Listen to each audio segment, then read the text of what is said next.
안녕하십니까, 반갑습니다. 증시각도기 곽상준입니다. 이 강의를 들으신 분들은 성공할 확률이 굉장히 높아지신 거예요.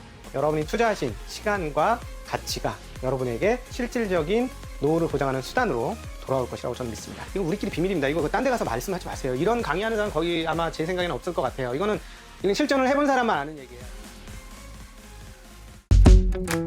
With you, the sun is shining 24/7.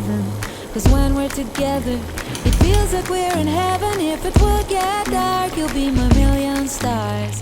I know I can lean on you.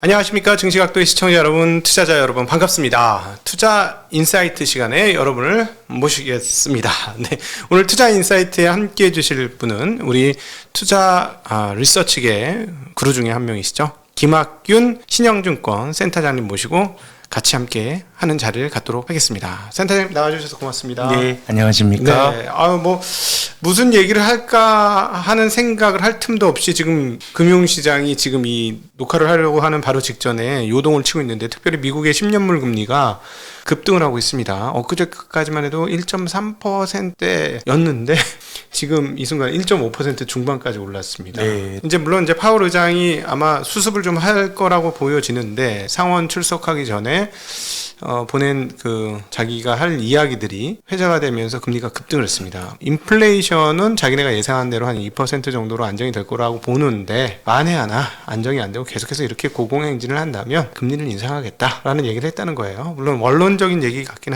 하겠습니다만, 기존의 파월 태도하고는 조금 다른 태도를 보게 되다 보니 네. 금리가 지금 깜짝 놀랐습니다. 네. 제 생각에는 9월 FOMC를 기점으로 해서 어쨌든 시장의 기대보다는 조금 매파적인 네. 느낌이 좀 나죠. 네네, 그렇죠. 네, 점도표 같은 경우도 기준금리 인상 시점이 내년으로 찍혔고 네. 그런 건데, 제 생각에는 그냥 파월 의장의 말이 그냥 의례적인 거라고 보는 게 맞지 네. 않을까 싶습니다. 네네. 지금 이제 글로벌 경제가 직면해 있는 것들이 뭔가 자꾸 생산 차질이 나면서 기본적으로는 스태그플레이션의 성격이 있는 거죠. 이것이 네. 장기화될 거냐 아닐 거냐 또 다른 논의가 필요합니다만은 네. 공급 측면에서 차질이 생기면서 뭔가 자꾸 비싸지는 이런 상황인 것 같고, 네. 경기 선행성 지표들은 지금 이제 꺾이고 있는 그런 네. 양상들입니다. 제조 PMI나 이런 걸 본다 그러면 지금이 제일 나쁜 시기인 것 같긴 해요. 네. 경기 둔화에 대한 우려는 있는데 헤드라인 인플레이션은 잘 안 꺾이고 네. 금리가 올라갈 거다라고 하는 우려도 있고 이런 게 서로 작동을 하다 보니까 투자하는 입장에서는 모든 것들이 조금 나쁜 조합이 네. 9월 들어서 좀 만들어지고 있다고 생각을 합니다. 그렇다면은 지금 이제 9월 막판을 향해 가고 있는 시점인데요. 지금 정도부터는 오히려 시각을 지난번에 이제 인포맥스 나오셔서 약간 박스권 말씀을 해주셨잖아요. 네. 월초 정도 즈음에 그렇게 말씀해 주셨으면은, 그걸 감안해 봤을 때는 박스권에 오히려 하단을 향해 가고 있기 때문에 심리적으로 부담은 되겠지만 떨진 마라, 이렇게 정리해 볼 수도 있을까요? 조금 어렵긴 하네요. 근데 네. 이제 시장이 어쨌든 우리 조합을 좀 발전시켜서 나간다 그러면 네. 이게 인플레 공포와 네. 금리 상승과 지금 인플레가 비용 측면에서의 네. 어떤 인플레 압박이라 그러면 금리 상승에 대한 우려와 경기 둔화에 대한 우려가 같이 가기는 조금 힘들거든요. 네. 이제 그런 거라 그러면 주식의 저점이란 건 아무도 모르고 하겠습니다만은, 저라면 지금 주식을 파는 것도 조금 좀 애매한 네. 뭔가 선제적인 현금화의 어떤 그런 타이밍이라고 보기에도 조금 애매한 상황이 아닌가라는 네. 생각은 드는군요. 네, 그러면 이제 하나하나 분해해서 지금 세 가지 말씀을 해주셨어요. 네. 인플레와 금리와 경기 세 가지 말씀을 해주셨으니까 이 세 가지를 하나씩 분해해가면서 한번 접근을 해봤으면 좋을 것 같습니다. 실제로 지금 인플레 쪽에서 먼저 얘기를 해보면 유가가 네. 브렌트유도 그렇죠. 그렇고 네. WTI도 그렇고 녹화는 오늘 현재 3년 만에 최고치, 2018년 10월 이후로 지금 최고치를 보여주고 있습니다. 네. 그리고 쉽사리 꺾이진 않을 것 같은데, 과연 이걸 일시적으로 봐야 되느냐? 누구는 일시적이라고 보는 경우도 있고, 네. 오늘 골드만삭스에서는 이제 드디어 $100 얘기를 네. 하기 시작을 했어요. 어떻게 보실까요? 저는 $100 가면은 주식시장이 잘 안 될 거라고 보는데요. 네. 근데 저는 지금 오펙이 감산을 하고 있지 않습니까? 그렇죠. 지금 한 일간으로 한 600만 배럴 정도를 감산하고 있어요. 네. 근데 이 원유가 일간 생산되는 양이 한 1억 배럴 정도라 그럽니다. 네. 아마 6%의 버퍼가 있는 겁니다. 근데 우리가 2000년대 들어서 국제유가가 급등할 때의 케이스들이 100불 넘어갔던 게 2007년, 8년 넘어갈 때 100불 넘어갔고요. 네. 2011년에도 100불을 넘어갔습니다. 이제 그때는 기본적으로 글로벌 경제의 캐파가 아주 타이트했어요. 네. 타이트하면서 뭔가 이 수요 증가를 공급이 감당하지 못할 거다라고 하는 우려가 존재했거든요. 근데 지금은 어떻게 보면 그 전 세계 수요의 6% 정도가 감산이 되고 있고, 네. 그러면 기름을 만들어 파는 입장에서는 네. 우리가 그 기름을 덕해서 더 파는 이점과 네. 아니면은 내가 이 높은 가격을 유지함으로써 또 얻을 수 있는 이점이 있는데 네. 이게 결국 카르텔의 그 공고함이거든요. 그렇죠. 그러니까 과거에 비해서 오펙 앤드 플러스가 네. 상당히 그 단합력이 세진 것 같은 제 느낌. 생각에는 이것도 검증 때 이제 오른 것 같아요. 근데 역사적으로 보면 오펙이라는 게 제일 단합이 안 되는 카르텔이었거든요. 네네. 그렇게 본다 그러면 제 생각엔 오히려 지금 그 원유 생산에서 약간의 버퍼가 있다라고 하는 게 정신없이 올라갈 수 있는 그런 환경은 조금 바뀌는 거 아닌가. 그래서 네. 유가가 더 올라갔을 때는 사실 75불이라는 것도 이게 뭐 정확히 고점을 그렇게 기계적으로 말하는 건 전 옳지 않다고 봅니다만은 우리가 거의 뭐 6월에 봤던 고점의 지금 레벨이니까 네. 지금 보는 가격 지표들이 제 생각에는 상당히 많이 진행이 된 뭐 이제 1년 한 6개월 요 정도로 네. 보는 짧은 흐름에서는 연고점일 수도 있는 거 아닌가. 그래서 뭐 유가가 많이 올라갈 거다라고 하는데 저는 동의하지 않습니다. 그러니까 지금 현재 상황들은 오펙의 합의와 오펙의 그런 그 어떤 단합이 최고조에 이른 시점일 수 있어서 네. 오펙만 조금만 흐트러지면 언제든지 한 6% 정도의 추가적인 물량이 공급될 수 있으니 유가가 여기서 추가적으로 오르면 좀 그럴 것이다. 그리고 이게 균형 가격이 뭐 75불이냐 이건 우리가 말 수는 없는데 네. 과거에 우리가 그 기름값이 막 치솟았던 경험들을 이제 본다 그러면 그런 요인이 하나 일단 기본적으로 네. 이 감산이 아니라 타이트한 어떤 공급에 대한 우려가 있었는데 그때와는 조금 다른 것 같고요. 그리고 또 한 가지 국제유가가 100불 이상 갔었던 2008년, 2011년 사례를 보면 그때의 공통점은 또 약달러입니다. 달러가 그냥 약한 게 아니고요. 달러가 기본적으로 국내에 네. 계속 약했는데 유가가 100불을 넘어서 스파이크 파열음을 낼 때는 네. 그 기간에 달러 인덱스가 15% 20%씩 급락을 했거든요. 네. 그럼 지금의 그러면 달러가 뭐 그렇게 약해질 수 있는 상황이냐 그러면 전 그런 건 아니라고 봐서요. 네. 그래서 우리가 좀 예측하지 못했던 뭔가 사람이 품위 있게 사는 게 참 비용이 많이 드는구나 이런 생각이 들어요. 네. 환경도 생각하고 뭔가 에너지 전환하는 과정에서 뭔가 지금 우리가 불협화음들을 많이 보고 있습니다. 네, 그래서 그렇죠. 이제 그런 것들이 약간 구조적인 원자재 가격의 교란 요인이긴 하나 네.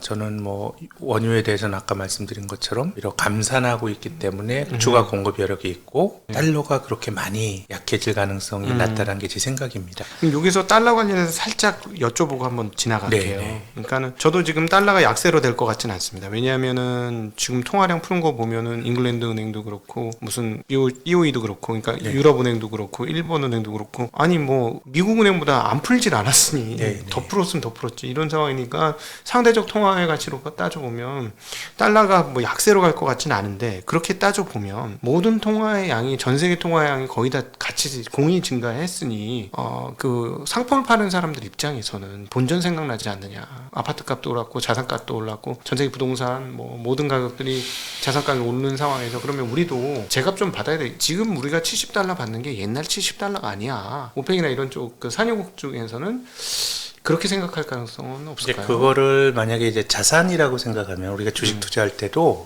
저 주식은 저렇게 많이 올랐는데 내 주식은 얼마 안 올랐어라고 생각을 하면 그게 그런 비교가 맞는데 네. 일반적으로 에셋이 가진 속성들은 다 다르고 그냥 일반적인 기준으로는 제 생각엔 그것이 생산자 물가 지수건 소비자 물가 지수건 네. 그게 잣대가 되는 게 좀 맞는 것 같아요. 네. 그런 식으로 보면 최근에 물가가 불안하긴 하지만 지금 나타나고 있는 인플레는 약간의 국제적인 성격이라고 볼 수도 있는 거고 물가지수의 레벨 자체가 그렇게 사실 많이 오른 건 아니거든요. 일부 리퀴디티의 수혜를 강하게 볼 수 있는 금융적 성격이 강한 에셋들만 많이 올랐지 네. 사실 글로벌 경제가 지난 10년 동안에는 선진국은 인플레가 아니라 디플레 지향으로 좀 갔던 네. 것이고 그렇게 온다 그러면 뭐 주식도 경기를 반영하는 건 맞습니다만은 원유라든가 이런 것들은 금융 상품이기도 하지만 네. 실물 경제와의 연결고리가 훨씬 크죠. 네. 그렇게 본다 그러면 실물 경제가 장기간 특히 선진국은 이제 디플레 우려가 크다. 이제 뭐 물가가 조금 오른다 그러면 네. 제 생각엔 그런 관점에서 보면 국제유가가 뭐 7, 8이라 그러면 뭐 그 정도 반영해서 뭐 적정 가격이라고 보는 게 맞지 않을까라는 게 제 견해입니다. 네. 이건 뭐 물론 답이 있을 수 있는 얘기는 아니겠죠. 근데 어쨌든 그러면은 여기서 사실은 그 오펙의 여유분도 좀 있고 러그수 증가도 상당히 느리게 이루어지더라고요. 제가 지난주인가 확인해 보니까 421개 이런 정도 미국에서의 그 러그수가 네. 뭐 10개 더 늘었다. 이렇게 네. 사실 옛날 같았으면 훨씬 더 많이 늘어나는 그게 뭐 이제 그 쉐일 오일의 그 단가가 얼마냐 여기에 대해서는 뭐 아무도 모르지만 네. 그래도 뭐 배럴당 한 40불 정도만 돼도 쉐일 오일이 이제 돈을 벌 수 있다 이런 게 뭐 3, 4년 전에도 이제 나왔던 이야기거든요. 예. 근데 이제 지금 기름값이 $70가 된다 그러면 이게 뭔가 그 쉐일 쪽에서의 공급도 늘어야 되는데 네. 이게 제가 아까 말씀드린 에너지 전환과 관련된 비용 측면이 있는 것 같아요. 네. 그러니까 ESG 열풍이 불면서 장기적으로 화석연료가 이제는 퇴출이 되는 과정인데 그 과정에서의 투자의 탄력적인 집행 네. 이런 것들이 안 될 수도 있는데 네. 다만 제가 국제유가가 100불 이상 갔었던 그런 사례들이 2000년대 들어서 2007년, 8년, 2011년, 2014년쯤도 한 100불 간 것 같아요. 네. 근데 2007년, 8년, 2011년에 근 한 140불 이렇게 갔는데 그때는 사실 쉐일이 지금처럼 공급이 되지 않았을 때였거든요. 우리가 아까 그 네. 6%라고 하는 잉여 원유 추가적인 생산이 가능한 그런 잠재적인 생산량은 사실 오펙이라고 하는 전통적인 원유 생산 국가들에서만 벌어진 일이거든요. 네. 그러면 아무리 에너지 전환이나 이런 게 하더라도 결국 가격이 올라가게 되면 저는 공급이 늘어날 수 있는 포텐셜은 점점 커지는 어느 정도 거니까. 좀 있는 거 아닌가라는 네. 생각입니다. 네, 네. 자, 그러면은 이제 그 인플레이션의 하나의 축인 그 에너지에 대한 이야기를 여쭤봤고요. 앞서 잠깐 말씀해주신 것에서 나왔는데, 진짜 지금 테크 애널리스트하고 대화를 해보면 네. 난감해합니다. 현재 상황들에 대해서 뭐 이런 경우가 다 있어, 뭐 이런 거죠. 그러니까 공급 그 병목 현상, 네. 병목 현상이 너무 신기하게 나오는 거예요. 지금 처음에는 뭐 자동차 쪽 반도체만 부족했느냐 했는데 올해 핸드폰도 병목 현상. 그러니까 핸드폰에 이제 AP도 쓰여지만 다양한 반도체들이 쓰이지 않습니까?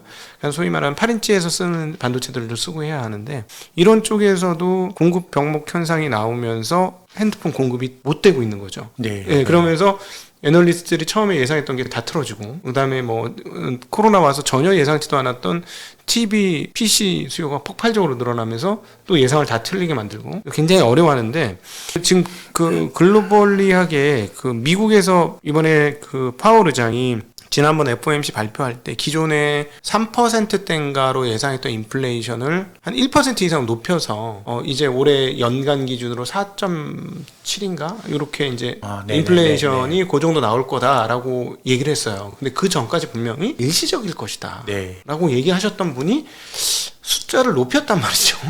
연말 기준으로. 근데 그 파월 의장이 좀 이제 그 배경에 대해서는 이 공급 측면에서의 교란이 지속되고 있다라는 이야기들은 좀 자주 했었거든요. 이제 그게 반영이 된 결과인 것 같습니다.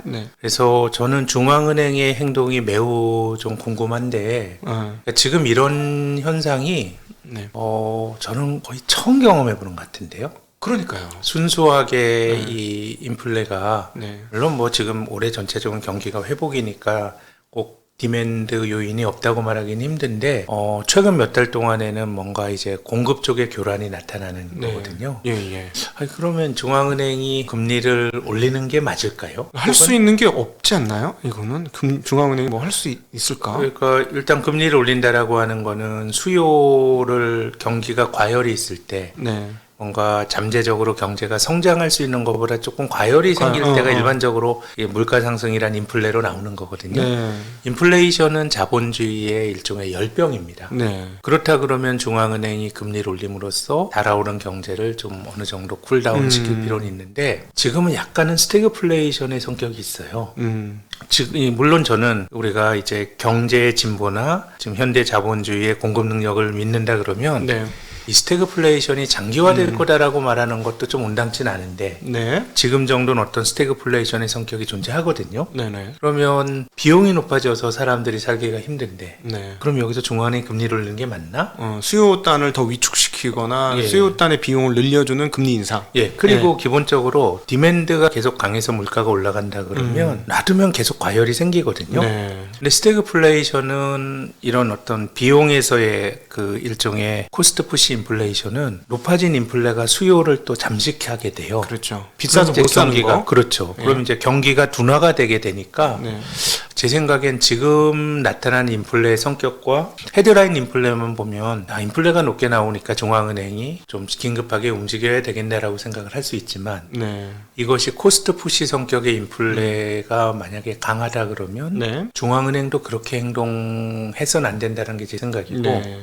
물론 이제 70년대에 우리가 통상 70년대가 국제유가가 급등을 하면서 스태그플레이션을 겪었다라고 얘기를 하죠. 그렇죠. 그러면서 70년대 후반에 연방준비제도 의장에 올랐던 폴 볼커가 미국의 연방기금 금리, 정책금리 20%까지 올려서 인플레를 잡았거든요. 네. 그러면 70년대에도 그 비용 때문에 인플레가 생겼는데 중앙은행이 강하게 긴축을 해서 이거를 인플레를 잡았다. 이번에도 중앙은행이 세게 긴축을 할 수 있다라고 일견 주장할 수도 있지만 70년대가 나타났던 또 다른 중요한 특징은 높은 임금 상승률입니다. 네. 2차 대전 이후로 미국 노동자들의 임금이 가장 강력하게 높아졌고 노동조합의 전성시대가 60년대, 70년대입니다. 네. 그러니까 그러다 보니까 어떻게 보면은 그 임금이란 측면에서도 뭔가 중앙은행이 강하게 긴축을 해서 과수요를 제어될 측면이 분명히 존재했거든요. 예. 그렇게 본다 그러면 70년대 우리가 흔히 스태그플레이션이라고 불리우는 그때의 경기 침체나 높은 물가 상승률이 오직 유가 때문만은 아니에요. 노동조합이 굉장히 강력했죠. 그러니까 저는 어떻게 세상을 정반합이란 관점에서 보면 네. 이런 70년대 그 어려움을 겪고 나서 80년대 전 세계적으로 보수 정권이 집권을 하죠. 네. 미국에서는 레이건 그리고 영국에서는 대처 같은 아주 강력한 캐릭터의 보수 정권이 들어와서 제일 먼저 했던 게 이 노동자들을 아주 노동조합을 조합을 해체하는 아주 거죠. 그냥 아주 파괴했죠. 네네네. 예, 항공사 그 노동조합. 항공사 노동조합을 네. 레이건이 아주 뭐 그냥 다 네. 해고시켜 버렸고 네. 영국의 탄광 노조에 대해서 레이건이 공격을 했거든요. 대처가? 대처가. 정말 그 옳다 이런 말씀드린 거 아니에요. 그거는 뭐 네네. 보는 각도에 따라 다른 해석이 내려지는데 이제 정반합의 관점에서 보면 70년대에 나타났던 강력한 노동조합에 대한 일종의 반대되는 행동이 80년대 초에 나타났던 거고 네. 그럼 70년대는 굉장히 강력한 노조에서 근간했던 수요 측면에서의 어떤 인플레를 높이는 요인도 존재했던 겁니다. 네. 그럼 지금이 그런가 생각해 보면 지금 뭐 전 세계적으로 노동조합은 별로 힘이 없고요. 그런 거라 그러면 희미하니. 지금처럼 인플레가 생기니까 중앙은행이 세게 긴축을 하고 이런 조합 그리고 한편으로는 PMI나 이런 선행성 지표들이 꺾이면서 경기는 또 나빠질 텐데 네. 이 조합들이 좀 어긋날 것 같고 제 생각엔 경기가 둔화될 거다라고 하는 건 매우 확실성이 높은 예측인 것 같고 네. 근데 중앙은행이 세게 긴축을 할 거다라고 하는 거는 조금 그건 지금 상황의 논리인데 네. 상황이 좀 안 좋아지면 안 좋아질수록 경기가 둔화되면 둔화될수록 그런 우려는 완화가 될 수 있어서 한국과 같이 경기 민감주 비중이 그래도 높은 시장이 뭐 제 생각에는 경기가 둔화된다는 게 호재일 수는 없고요. 그럼 이제 시장은 얼추 코스피라고 하는 시장 대표 지수로 보면은 어쨌든 뭐 고점은 한번 우리가 좀 중기 고점은 본 게 아닌가 이런 생각이 들고 근데 금융적인 요인에서 금리가 막 올라가고 달러가 막 지나치게 강해지고 하면서 금융 쪽에 또 프레셔를 주는 힘은 좀 약해지지 않겠는가 네. 라는 생각이고 그래서 뭐 분석하는 사람이 박스권이다라고 하는 게 되게 뭐 좀 약간 애매한 발언이긴 하나 실제로도 뭐 그러지 않을까라는 네. 정도 생각입니다. 네. 경기가 이제 둔화될 가능성이 더 높다고 보시는 이유는 뭘까요? 네. 저는 중국, 네. 우리 경기라고 하는 거는 제조업 경기를 말씀드리는 거고요. 네네. 중국은 실제 지표들도 좀 빠르게 좀 꺾이고 그렇죠. 있잖아요. 네. 투자나 소비나 빠르게 꺾이고 있고, 네. 또 경기 선행성 지표인 PMI 같은 PMI 것도 굉장히 하고, 급등하겠고요. 네. 그래서 뭐 과거보다. 헝다나 이런 게 네. 금융 측면에서의 더 큰 어떤 파장을 불러일으킬 가능성은 저는 굉장히 낮아 보이는데, 네. 이것 자체가 중국 경제의 내재된 모순을 저는 보여준 것 같아요. 그렇죠. 그동안에 부동산으로 땡겨왔던 거에 대한 브레이크가 걸린 거죠. 예, 뭔가 이제 부실이 있구나라는 것이고. 네. 근데 저는 그 중국을 보면서 잃어버린 일본의 20년을 생각합니다. 예, 잃어버린 20년인데 이건 어떤 의미냐면 충격적 발언입니다. 지금. 저는 이미 우리가 한 10년 정도 지나면 중국은 잃어버린 10년을 이미 봤다라고 생각을 할 것 같아요. 그러니까 일본의 집값이 아주 많이 떨어지고 네. 또 주식도 거의 한 80% 고점 대비 빠졌잖아요. 네. 근데 일본에 금융 위기가 있었나요?